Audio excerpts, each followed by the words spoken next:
Exactly. I'm so glad you said that.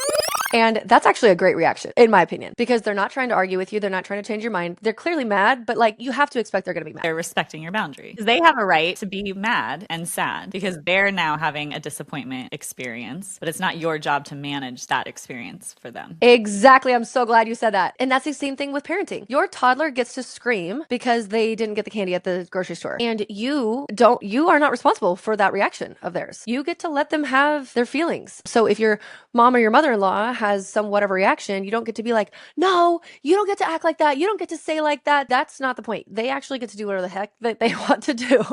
And you just are holding firm that we've decided that this is what's going to happen. This is what's right for us. And if they're like, but why?